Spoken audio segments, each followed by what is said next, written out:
حاجی عبد الوہاب صاحب رحمۃ اللہ علیہ فرمایا کرتے تھے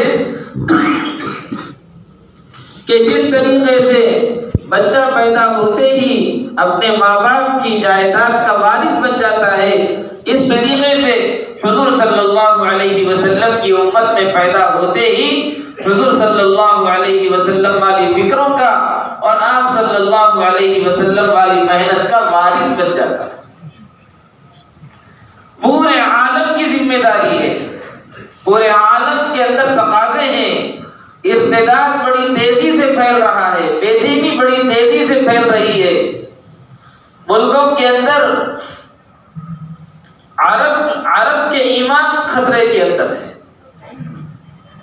کئی ممالک کے اندر لاکھوں کی تعداد میں لوگ مرتد ہو چکے، لاکھوں کی تعداد کے اندر جماعتیں جا رہی ہے، محنت کر رہی ہے، اس کے اثرات اور اس کے نتائج سامنے آ رہے ہیں، لیکن محنت کی تو بہت زیادہ ضرورت ہے۔ ایک جماعت حیدرآباد کی جماعت کام کر کے واپس آئی افریقہ کے کسی علاقے میں، انہوں نے کارگزاری سنائی، 2 ماہ مستورات کی جماعت کام کر کے آئی، تو جب وہ واپس ہو رہی تھی تو علاقے کے لوگوں نے کہا کہ آپ لوگ 2 مہینے لگا کر واپس ہو رہے ہو اور پھر بعد میں معلوم نہیں کہ کتنے دنوں کے بعد جماعت آئے گی، لیکن باطل کی محنت کا حال یہاں پر یہ ہے کہ روزانہ پلین بھر کر وہ لوگ عورتوں کو، لڑکیوں کو بھیج رہے ہیں بے حیائی کو پھیلانے کے لیے، روزانہ پلین بھر بھر کے عورتیں آ رہی ہیں، پلین بھر بھر کے وہ لوگ جو ہے محنت کر رہے ہیں۔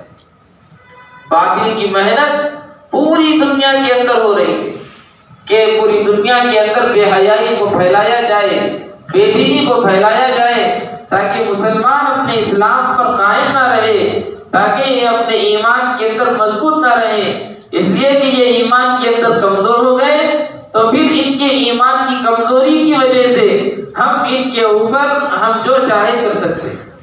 یہ اپنے ایمان میں مضبوط رہے تو پھر دنیا کی کوئی طاقت ان کو ہٹا نہیں سکتی۔ یہ پوری دنیا کو اس بات کا یقین ہے، اس لیے کہ صحابہ کی تاریخ ان کے سامنے ہے، پوری دنیا کی تاریخ ان کے سامنے ہے کہ جب تک یہ اپنے ایمان میں مضبوط رہیں گے تو پوری دنیا مل کر ان کا مقابلہ نہیں کر سکتی۔ اس لیے میرے دوستوں بزرگوں، ملکوں کے تقاضے ہیں، علاقوں کے تقاضے ہیں، بنجر بستیوں کے تقاضے ہیں، اس کے لیے ہمارا ہر سال کا چلہ کافی نہیں ہے، بلکہ اس وقت ہر مسلمان سے اس بات کا تقاضا ہے کہ ہر مسلمان 4 مہینے کی ترتیب پر آئے اور کام کرنے والا عملہ 6 مہینے کی ترتیب پر آئے۔ یہ باضابطہ تقاضا کیا جا رہا ہے۔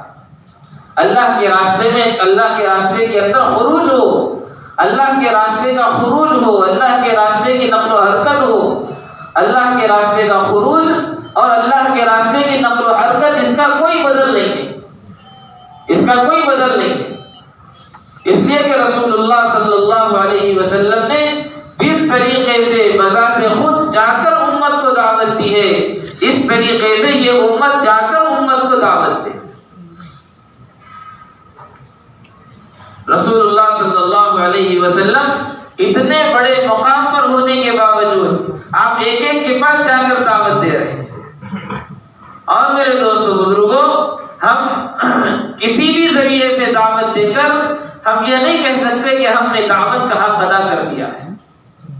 آلات کے ذریعے سے، مشنریز کے ذریعے سے دعوت کا پہنچانا میرے دوستو بزرگوں یہ سنت نہیں ہے۔ سنت یہ ہے کہ داعی خود جا کر دعوت دے۔ اس لیے کہ دعوت کی سنتوں کے اندر ایک سنت یہ ہے کہ آپ صلی اللہ علیہ وسلم نے فرمایا کہ جب تم اس قوم کے پاس جاؤ، ایک صحابی کو کسی علاقے کا ذمہ دار بنا کر بھیج رہے تھے، تو فرمایا کہ جب تم جاؤ تو پہلے ان کو مانوس کرو۔ میرے دوستو بزرگوں، مانوس کرنا اسی وقت ہو سکتا ہے کہ جب کہ داعی مدعو کے سامنے رہ کر دعوت دے، پہلے مانوس کرے، پھر اس کے بعد اس کی سطح کو دیکھے کہ یہ دین کے کس سطح کے اوپر ہے، یہ بات کرنے کی کس سطح کے اوپر ہے، مانوس کرے اور اس کو اس کی سطح سے دعوت دے۔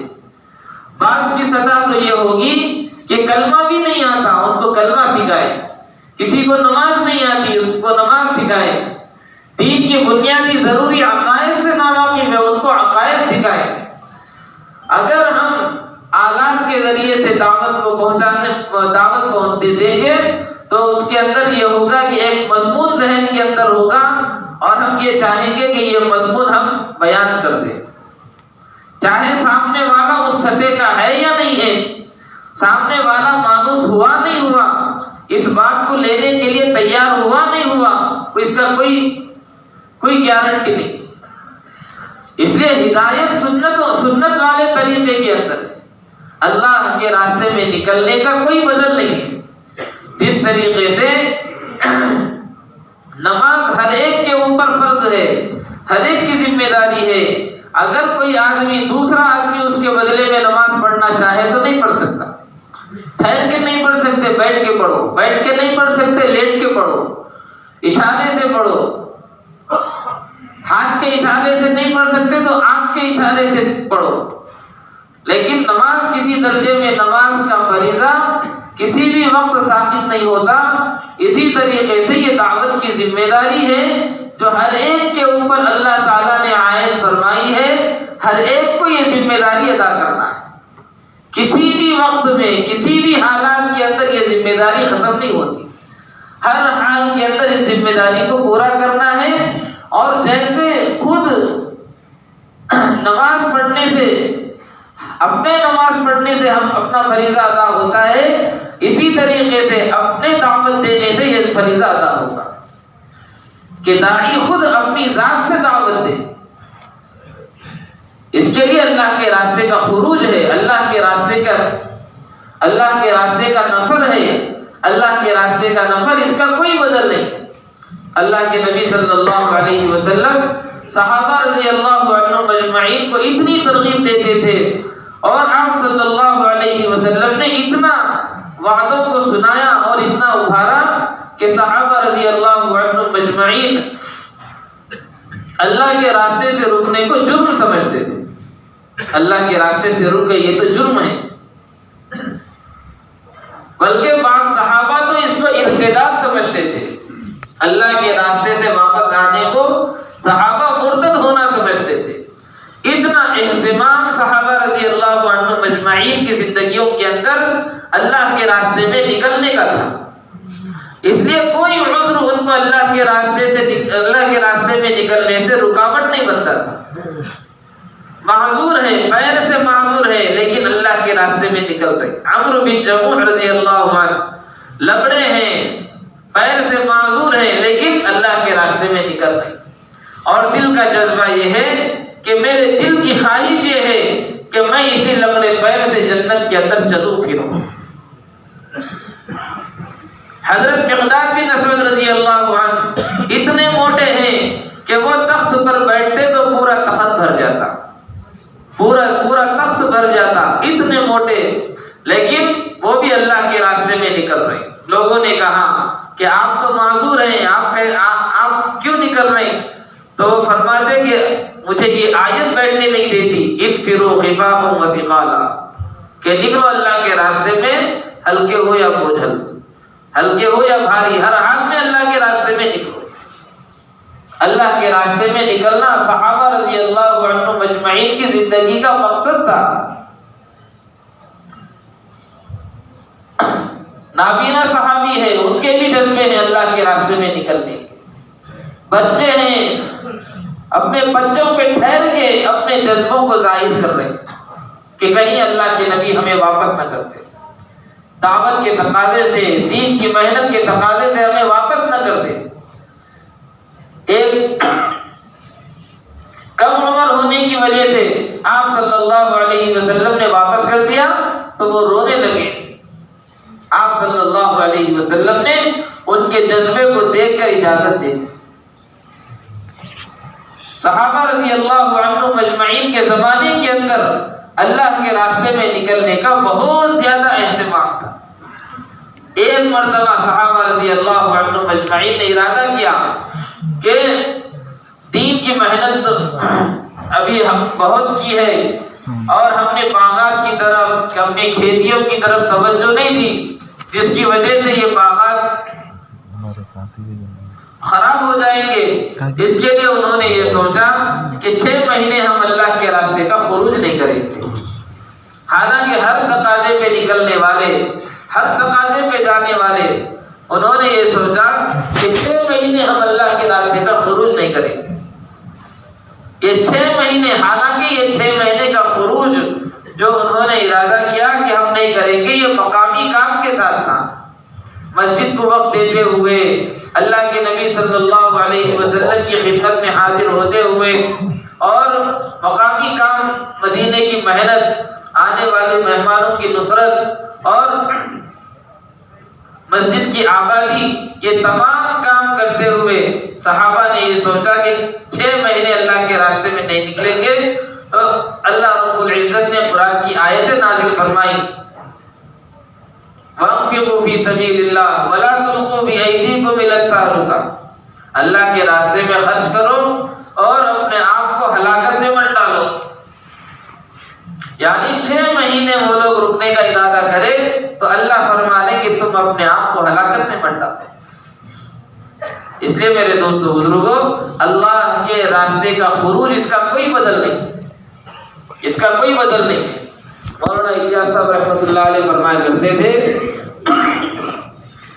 اگر کسی کے سامنے تقاضا آیا اللہ کے راستے میں نکلنے کا، اور ان سے اس کی تشکیل کی گئی کہ بھائی نکلو اللہ کے راستے میں، اللہ کے راستے میں نکلنے کا اس وقت تقاضا ہے، اور اگر اس نے یہ کہا کہ آج نہیں میں کل اللہ کے راستے میں نکلوں گا، 1 دن کی تاخیر، آج نہیں کل میں اللہ کے راستے میں نکلوں گا، تو مولانا الیاس صاحب رحمۃ اللہ علیہ نے فرمایا کہ اس کے ساتھ وہ معاملہ ہو گیا جو معاملہ حضرت کعب بن مالک اور ان کے ساتھیوں کے ساتھ ہوا تھا.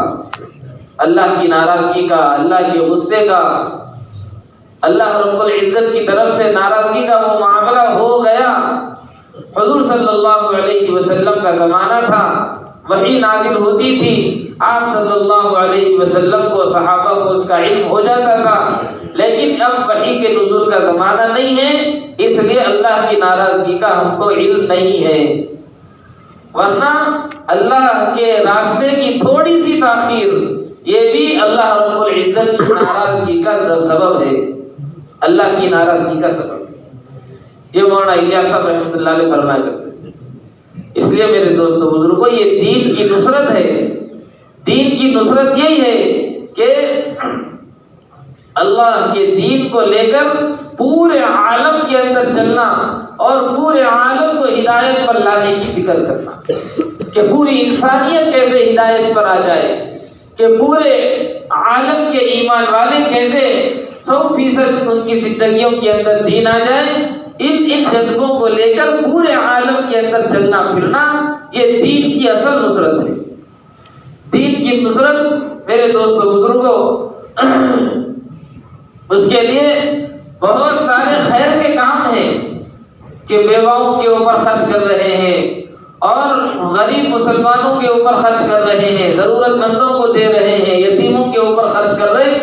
یہ سارے کام کر رہے ہیں، اس کے باوجود یہ مسلمانوں کی نصرت ہے، اسلام کی نصرت نہیں ہے.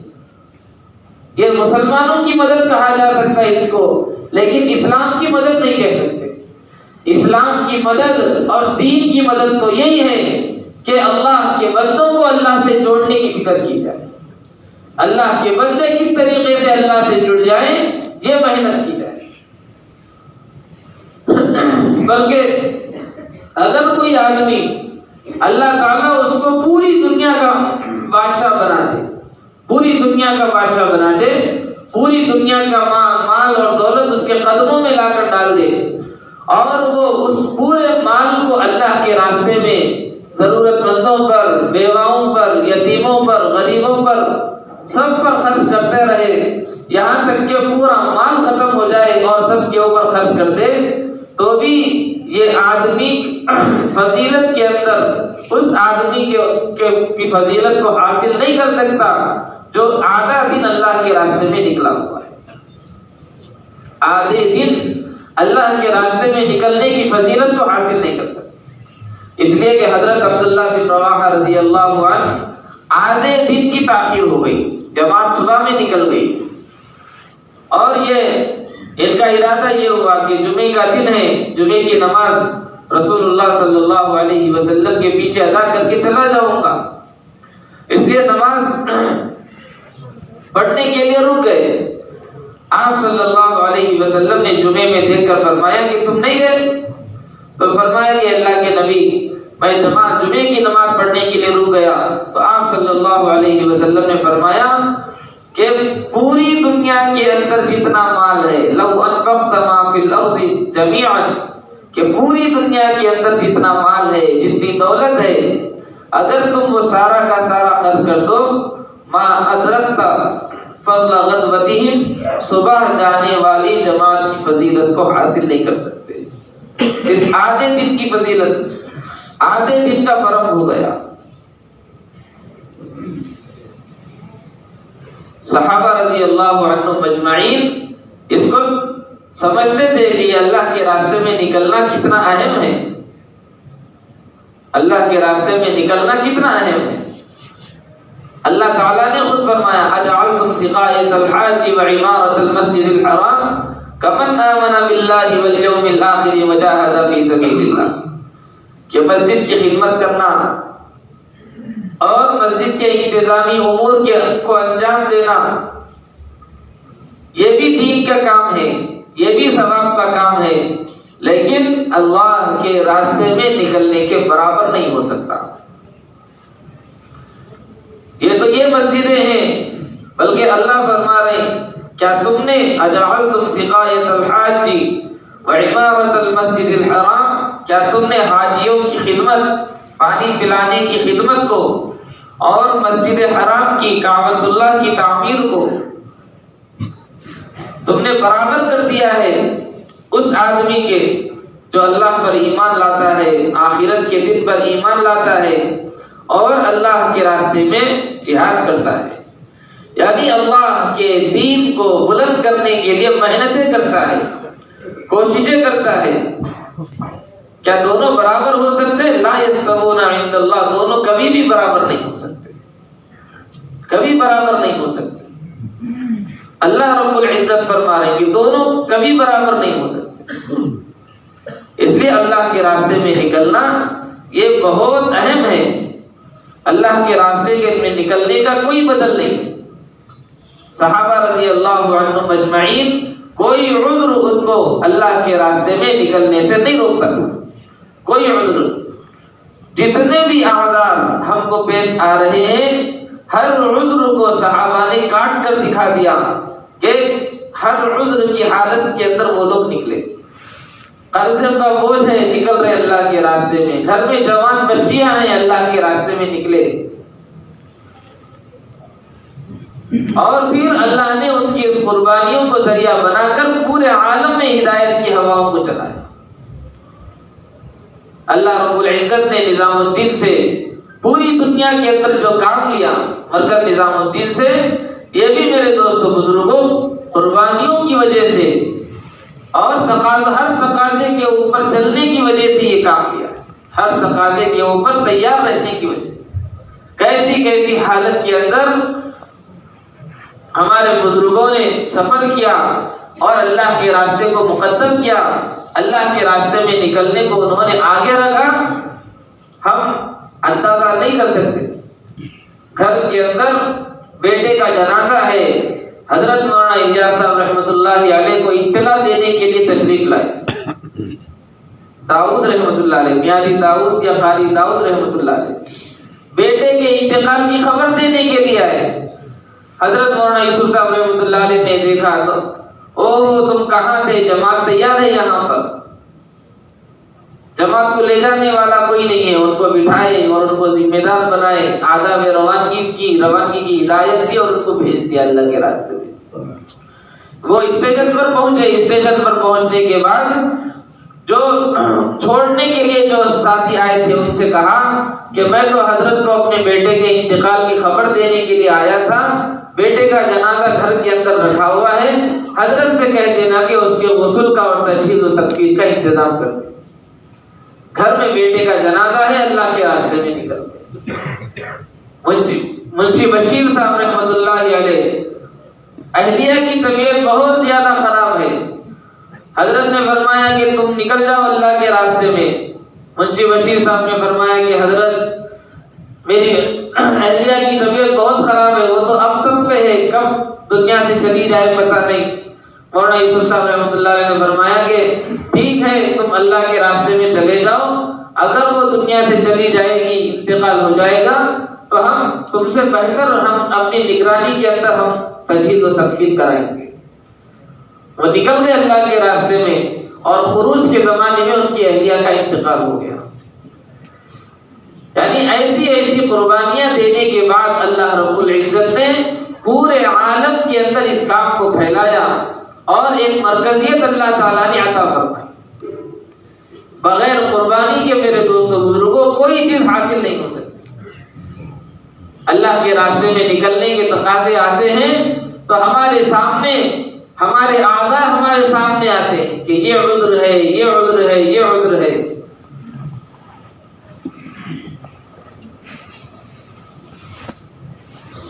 حضور صلی اللہ علیہ وسلم کے زمانے میں عذر کرنے والے منافقین ہوا کرتے تھے. عذر کرنے والے منافقین ہوتے تھے. صحابہ رضی اللہ عنہم اجمعین عذر نہیں کرتے تھے. صحابہ عذر نہیں کرتے تھے. اللہ رب العزت نے دونوں کی کیفیت کو بیان فرمایا کہ ایک تو وہ منافقین تھے جو بہانے بنا کر عذر کر کے اللہ کے راستے سے رک جایا کرتے تھے، اور ایک وہ صحابہ تھے جن کے پاس اللہ کے راستے میں نکلنے کے لیے اسباب نہیں ہوتے تھے، سامان نہیں ہوتا تھا، جس کی وجہ سے وہ اللہ کے راستے میں نہیں نکل سکتے تھے. اللہ تعالیٰ نے منافقین کے بارے میں فرمایا یتولوا وهم فرحون، جب وہ بہانے کر کے عذر کر کے اللہ کے نبی صلی اللہ علیہ وسلم کے پاس سے جب واپس آتے تھے تو خوشی خوشی واپس آتے تھے کہ چلو ہماری جان بچ گئی، اللہ کے راستے میں نکلنے سے ہم بچ گئے. اور صحابہ کی حالت یہ تھی کہ صحابہ اللہ کے راستے میں جانے کے لیے حضور صلی اللہ علیہ وسلم کی خدمت میں حاضر ہوئے. آپ صلی اللہ علیہ وسلم جن کے پاس سواری کا انتظام نہیں ان کو سواری کا انتظام کر رہے ہیں، جن کے پاس توشے کا انتظام نہیں ان کے لیے توشے کا انتظام کر رہے ہیں. یہاں تک کہ تقسیم کرتے کرتے جو مال جمع ہوا تھا پورا کا پورا ختم ہو گیا اور صحابہ بچ گئے. آپ صلی اللہ علیہ وسلم نے فرمایا کہ اب میرے پاس کوئی چیز نہیں ہے، نہ سواری ہے نہ سفر کا توشہ ہے. تو یہ صحابہ اللہ کے نبی صلی اللہ علیہ وسلم کی خدمت سے واپس ہوئے تو ان کی آنکھوں سے آنسو بہ رہے تھے. اللہ تعالیٰ نے اس کیفیت کو بھی قرآن کے اندر بیان فرما دیا. تولوا واعینہم تفیض من الدمع حزنا الا یجدوا ما ينفقون، کہ وہ اللہ کے نبی صلی اللہ علیہ وسلم کے پاس سے اس حال میں واپس ہوئے کہ ان کی آنکھوں سے آنسو بہ رہے تھے اس غم کی وجہ سے کہ ان کے پاس اللہ کے راستے میں خرچ کرنے کے لیے کچھ نہیں، اللہ کے راستے میں نکلنے کے لیے سواری نہیں ہے اور سفر کے توشے کا انتظام نہیں. اس لیے میرے دوستو بزرگوں، اللہ کے راستے کا خروج اس کا کوئی بدل نہیں ہے، ہر حال میں نکلنا ہے. اللہ کے راستے میں نکلیں گے تو پھر اللہ رب العزت ہدایت کی ہواؤں کو چلائیں گے، ہدایت کی ہواؤں کو چلائیں گے. بلکہ جو لوگ ارادے کر نام لکھا کر نہیں نکلتے تھے ان کے بارے میں اللہ تعالیٰ نے فرمایا کہ وَلَوْ أَرَادُوا الْخُرُوجَ لَأَعَدُّوا لَهُ عُدَّةً، اگر یہ لوگ نکلنے کا ارادہ کرتے تو تیاری بھی کر لیتے، نکلنے کی تیاری کرتے. نکلنے کی تیاری نہیں کر رہے، ہر وقت نام لکھا رہے ہیں کہ بھائی ارادے میں میرا نام لکھ دو، لیکن تیاری کچھ بھی نہیں ہے. نہ خرچ جمع ہو رہا، نہ اصولی جمع ہو رہی، نہ تو صدقہ نکل رہی، نہ دعائیں کر رہی. اللہ فرما رہے ہیں کہ یہ لوگ نکلنے کا ارادہ کرتے تو کچھ تیاری کر لیتے. یہ لوگ ارادہ کر رہے ہیں لیکن تیاری نہیں کر رہے، نکل رہے نہیں. وَلَٰكِنْ كَرِهَ اللَّهُ بِعَاثَهُمْ، اللہ ہی کو ان کا نکلنا ناپسند ہے، اللہ ہی کو ان کا نکلنا ناپسند ہے. ہم یہ سوچتے ہیں کہ بھئی میں یہ بہانے سے، یہ عذر کی وجہ سے نہیں نکل رہا ہوں. کبھی ہم یہ نہیں سوچتے کہ پتہ نہیں میرے کس گناہ کی وجہ سے اللہ ناراض ہو گئے اور خروج کی نعمت سے محروم ہو گئے. کبھی ہم یہ نہیں سوچتے. وَلَكِنْ كَرِهَ اللَّهُ بِعَاثَهُمْ فَثَبَّتَهُمْ، ان کو روک دیا. وَقِيلَ اقْعُدُوا مَعَ الْقَاعِدِينَ، اور کہہ دیا کہ تم رہو بیٹھو بیٹھنے والوں کے ساتھ. اللہ محتاج نہیں ہے، اللہ بے نیاز ہے، اللہ کا دین بے نیاز ہے، اللہ کے دین کی محنت بھی بے نیاز ہے. اس لیے میرے دوستو بزرگوں، ہم اپنی ذات کو محتاج بنا کر، اپنی ذات کو محتاج بنا کر اپنے ایمان کو بنانے کے لیے اللہ کے راستے میں نکلنا ہے. اس کے لیے ہر سال کے کا چلہ کافی نہیں ہے اور ہر سال کے 4 مہینے بھی کافی نہیں ہے. اس پورے مجمع سے تو ہر سال کے 6 مہینے کا تقاضا ہے کہ 4 مہینے اپنی مسجد سے، اپنے علاقے سے 4 مہینے کی جماعت مکمل بنا کر علاقوں کے اندر محنت کریں اور 2 مہینے نظام الدین کے اندر لگائیں. یہ اس وقت ہر کام کرنے والے سے اس بات کا تقاضا ہے، ہر ایمان والے سے اس بات کا تقاضا ہے کہ وہ 4 مہینے لگائے. مولانا الیاس صاحب رحمۃ اللہ علیہ فرمایا کرتے تھے کہ جو ہر سال 4 مہینے نہیں لگائے گا اس کو ایمان کا مزہ حاصل نہیں ہو سکتا، ایمان کی لذت اس کو حاصل نہیں ہو سکتی. اور قربانیوں کے ساتھ لگائیں. حالات ہیں، پریشانیاں ہیں، اس کو نہ دیکھیں بلکہ اللہ کی ذات پر نگاہ رکھتے ہوئے، اللہ رب العزت سے دعا کرتے ہوئے، مانگتے ہوئے ہم اللہ کے راستے میں نکلیں گے. اللہ کی مددیں بھی ہوں گی اور اللہ رب العزت اس کو انسانیت کے لیے، پورے عالم کے لیے ہدایت کا ذریعہ بنائیں گے.